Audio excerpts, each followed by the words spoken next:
Assalamualaikum warahmatullahi wabarakatuh.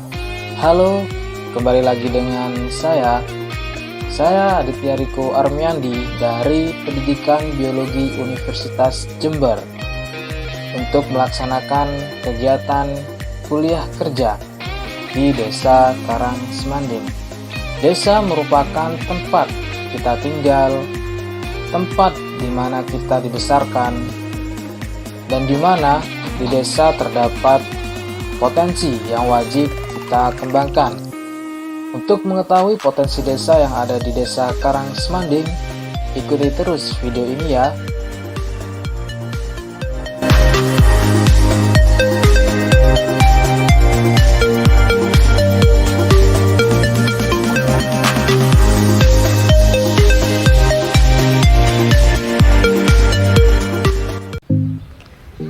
Selamat datang di Desa Karangsemanding. Desa Karangsemanding memiliki filosofi yang sangat menarik untuk kita ketahui.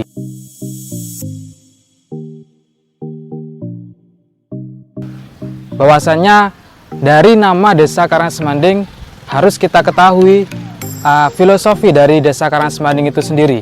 Yang pertama adalah Desa Karangsemanding dahulu kala sebelum pemilihan umum, yaitu petinggi di Desa Karangsemanding ini, letaknya Desa Karangsemanding di perbatasan antara Desa Sukorejo yang letaknya di Kecamatan Bangsal-Sari dan Desa Karangsemanding yang letaknya di Kecamatan Balung, di mana di Desa Karangsemanding dan Desa Sukorejo terdapat sebuah sungai. Nah, terdapat sebuah mayat yang nyanding di tanggul sungai di Desa Karangsemanding itu sendiri, sehingga filosofinya dapat kita simpulkan bahwasanya Desa Karangsemanding diambil dari nama mayat yang nyanding di tanggul sungai Desa Karangsemanding itu, sehingga masyarakat menyebutnya dengan Desa Karangsemanding. Mari kita ketahui profil dari Desa Karangsemanding itu.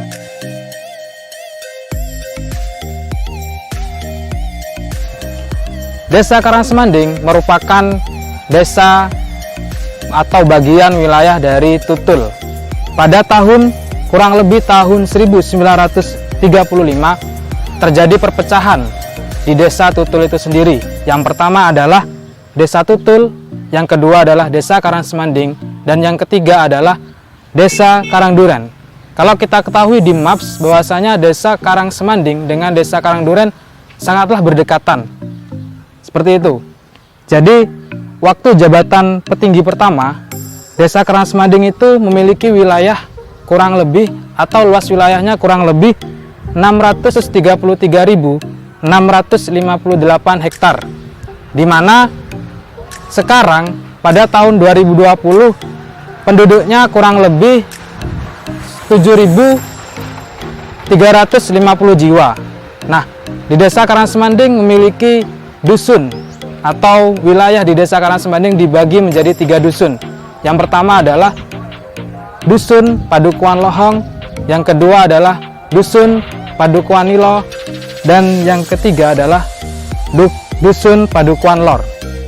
Saya telah melakukan observasi di Desa Karangsemanding mengenai potensi desa yang ada di Desa Karangsemanding yang saat ini bisa dikembangkan dan bisa diinovasi.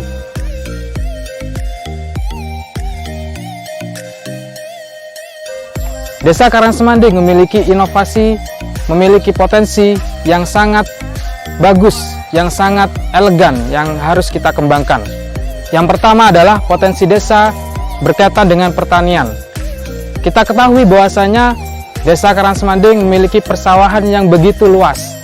Yang kedua adalah ini merupakan ikon dari Desa Karangsemanding, yaitu adalah olahan sukun, di mana kita ketahui apabila kita lewat di Desa Karangsemanding kita banyak menemukan pohon-pohon sukun. Nah, itu merupakan ikon dari Desa Karangsemanding sebagai olahan sukun yang bisa dipasarkan di bazar-bazar yang sudah dilaksanakan oleh pemerintah Kabupaten Jember.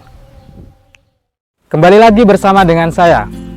Saya akan menjelaskan bagaimana potensi yang pertama, yaitu terkait dengan pertanian atau terkait dengan persawahan yang ada di Desa Karangsemanding itu.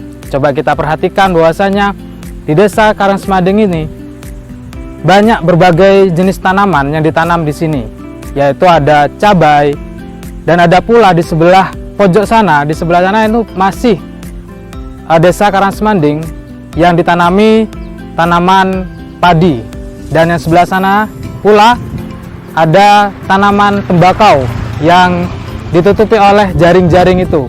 Itu merupakan potensi yang ada di desa Karangsemanding terkait dengan pertanian. Selain itu, terdapat berbagai macam jenis tanaman pula. Di sebelah kanan saya terdapat tanaman jagung dan tanaman cabai yang sebagai potensi pula dan kreativitas dari masyarakat Karangsemanding, di mana mayoritas penduduk dari desa Karangsemanding adalah sebagai petani. Selain itu, masyarakat juga sangat kreatif dan inovatif terkait dengan tanaman. Coba kita perhatikan di sebelah kiri saya, di pinggir jalan juga ditanami tanaman terong, yang mana nanti bisa digunakan untuk lauk pauk di makanan keseharian dari masyarakat desa Karangsemanding. Jadi tinggal ngambil saja di pinggir jalan ini. Apabila kita bandingkan dengan daerah lain, daerah Karangsemanding ini sangat kreatif dan sangat inovatif, dikarenakan di suatu persawahannya ditanami dengan berbagai jenis tanaman pada musim yang sama.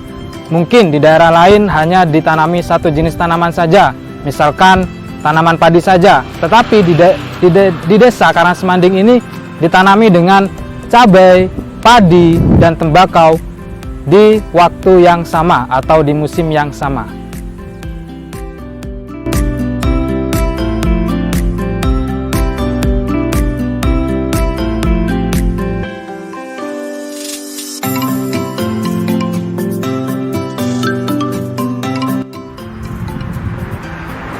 Potensi yang kedua yang ada di desa Karangsemanding adalah berkaitan dengan ekonomi kreatif.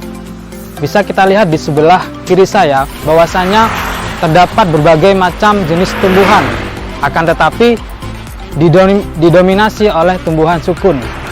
Jadi masyarakat memanfaatkan sukun ini, yaitu berkaitan dengan buahnya, dimanfaatkan dengan olahan-olahan makanan. Olahan-olahan makanan berkaitan dengan olahan makanan ringan, yaitu bisa kita lihat di sebelah kiri saya ada olahan makanan ringan, yaitu berkaitan dengan keripik, yaitu tentunya adalah keripik sukun. Bisa kita lihat kondisi lingkungan yang ada di daerah sukunan ini, mereka masih menjual atau memasarkan produknya secara tradisional, yaitu mereka hanya memasarkan di lingkungan di depan rumahnya, yaitu berkaitan dengan di pinggir jalan yang dekat dengan rumahnya. Jadi pemasarannya masih secara tradisional, bahkan untuk pengemasannya pula secara tradisional, yaitu bisa kita lihat di sebelah kiri saya, untuk pengemasan masih bisa dibilang secara tradisional. Permasalahan yang dihadapi oleh home industry yang ada di desa Karangsemanding, yang menjadi ikon dari desa Karangsemanding itu adalah mereka hanya memasarkan secara lokal, dan untuk varian rasanya mereka kurang variatif. Jadi kami dari Universitas Jember dalam program kuliah kerja yaitu KK, kami mengambil program ini karena sebagai potensi yang sangat bagus, yang sangat elegan, karena menjadi ikon dari desa Karangsemanding itu. Nah, tujuan kami melaksanakan kuliah kerja di home industry di olahan keripik sukun adalah menginovasi olahan sukun menjadi olahan yang lebih bervariatif, lebih inovatif, jadi lebih dikenal oleh lingkungan yang ada di Indonesia ini, terutama nanti bisa disebarkan secara universal yang ada di Indonesia. Pemasaran yang dilakukan pada saat ini adalah mereka secara offline, yaitu mereka hanya menjajakan atau menjual di pinggir jalan di depan rumahnya. Jadi untuk pengendara motor atau mobil yang berlalu lintas di sini, mereka dapat menikmati olahan keripik sukun ini. Jadi pemasaran masih secara offline. Jadi kita menginovasi untuk pemasarannya menjadi jangkauan yang lebih luas, yaitu secara offline dan secara online. Karena pada saat ini secara online sangat digandrungi oleh masyarakat yang ada di Indonesia. Jadi kami memasarkan secara online melalui media sosial, baik itu Facebook, Instagram, maupun media sosial yang lainnya.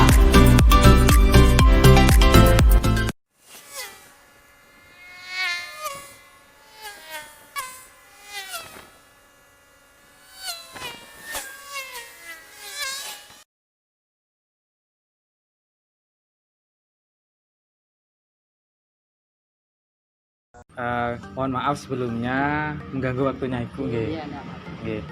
Kami dari Universitas Jember, jadi ingin menginovasi keripik sukun yang ada di sini. Jadi karena kemarin kan sudah mengobservasi tempat ini, bahwasanya untuk kemasan di keripik sukun ini kan masih tradisional, masih secara apa ya? Kalau dilihat itu plastiknya masih tipis gitu, nggih. Nah, nggih. Rencana kami ingin menginovasi untuk kemasannya. Nah, kami sudah melakukan observasi juga untuk produk yang lain yang sekarang itu sudah ramai juga. Nah, contohnya itu seperti ini, Bu.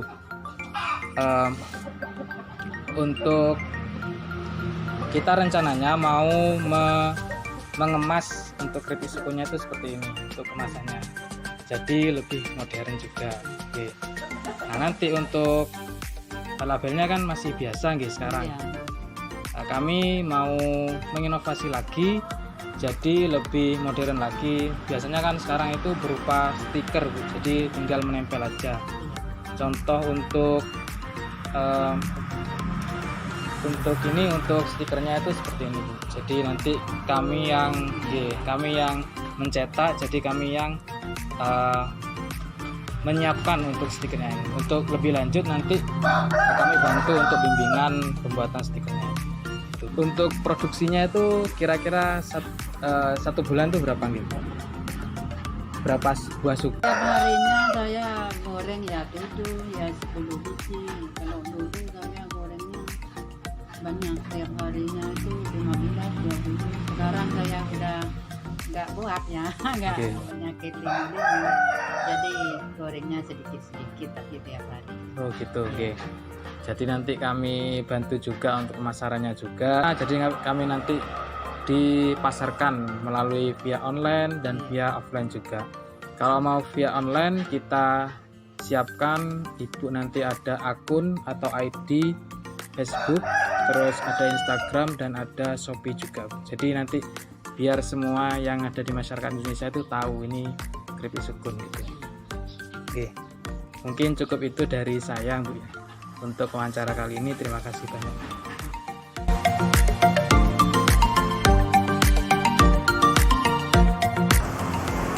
Untuk mengetahui olahan sukun, bagaimana cara proses mengolah olahan sukun ini, mari kita ikuti video yang saya buat dalam proses pengolahan sukun, terutama dalam keripik sukun.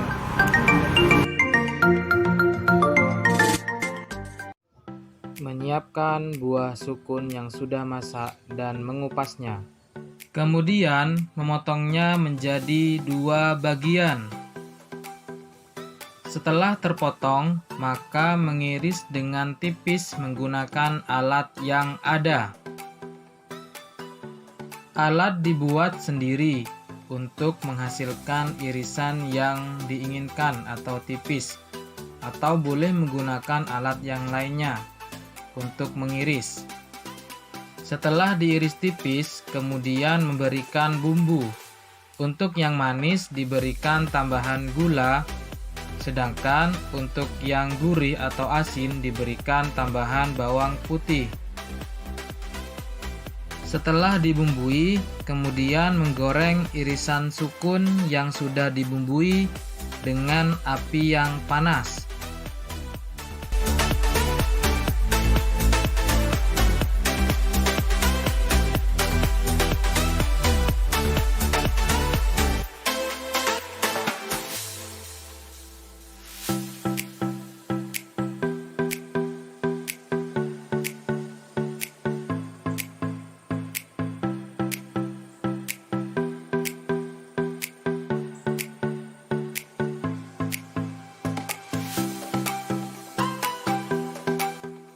Jangan lupa membaliknya agar irisan sukun yang digoreng tidak gosong.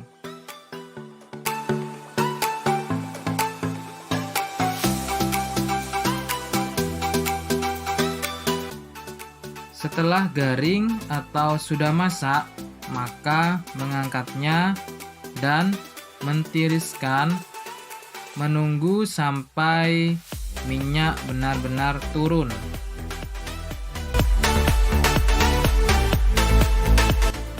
Terakhir, meletakkan pada tempat yang bersih, kemudian dikemas.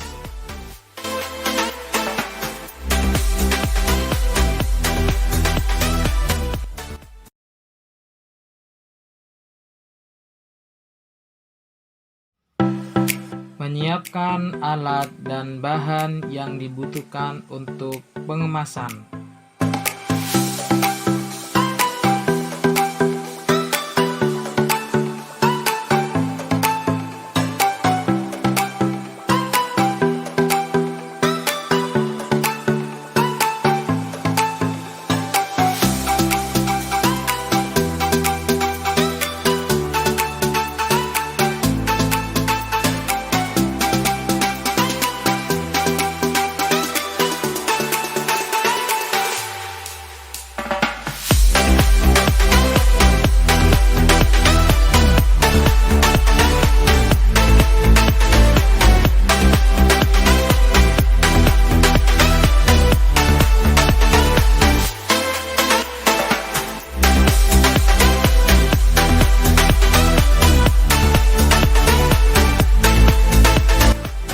Setelah menyiapkan alat dan bahan pengemasan, selanjutnya memasang stiker pada plastik atau memasang label pada plastik kemasan.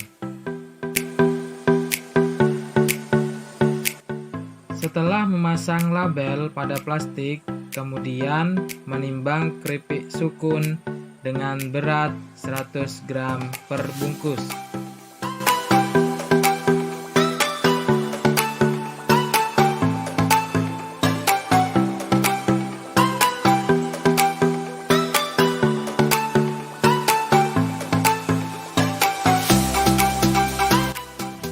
Setelah menimbang, untuk varian rasa manis dan gurih atau asin tidak perlu ditambahkan bumbu lagi.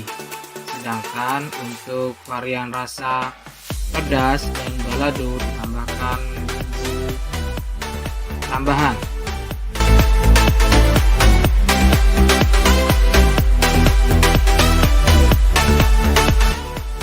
Setelah menimbang, kemudian memasukkan keripik sukun pada kemasan baru.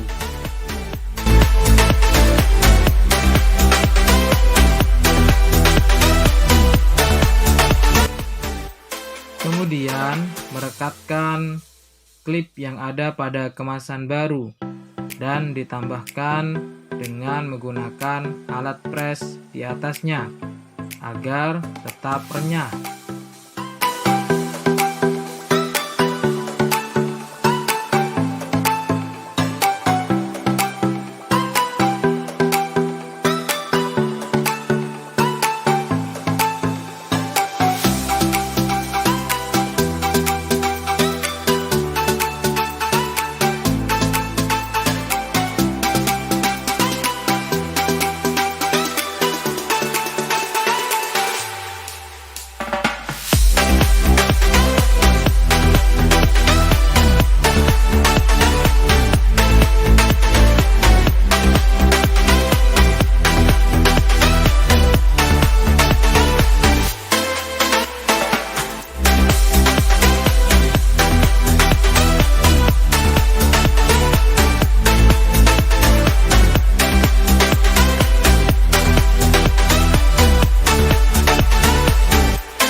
Selain keripik sukun, juga ada ladrang sukun. Akan tetapi, pengemasan masih kurang menarik, sehingga menarik perhatian kami untuk memperbaharui atau menginovasi dari kemasan ladrang sukun ini.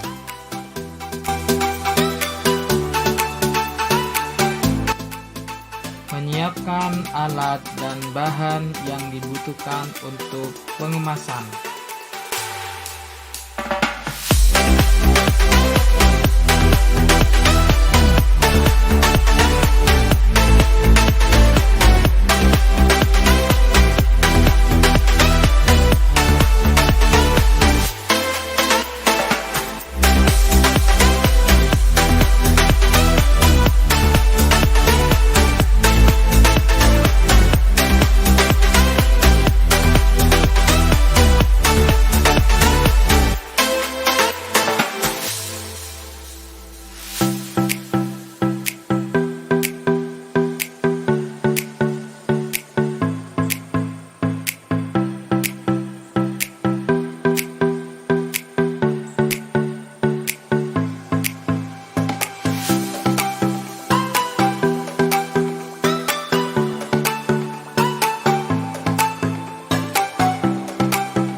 Setelah menyiapkan alat dan bahan pengemasan, selanjutnya memasang stiker pada plastik atau memasang label pada plastik kemasan. Kemudian menimbang ladrang sukun dengan berat 100 gram per bungkus.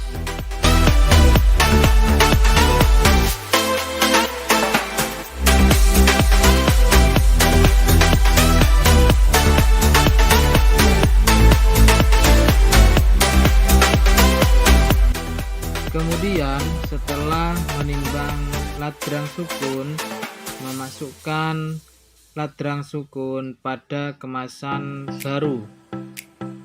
Kemudian merekatkan klip pada kemasan dan ditambahkan menggunakan alat pres seperti pada pres keripik sukun.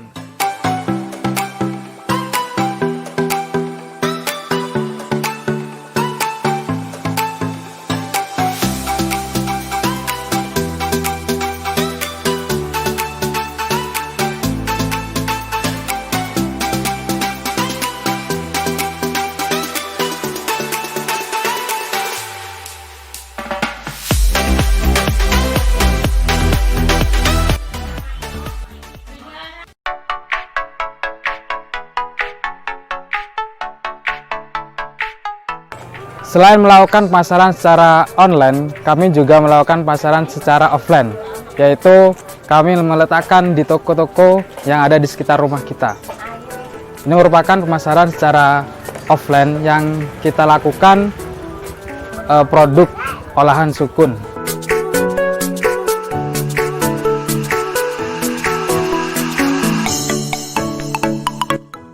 Pemasaran secara online dilakukan di Facebook, kemudian Instagram, dan kemudian di Shopee.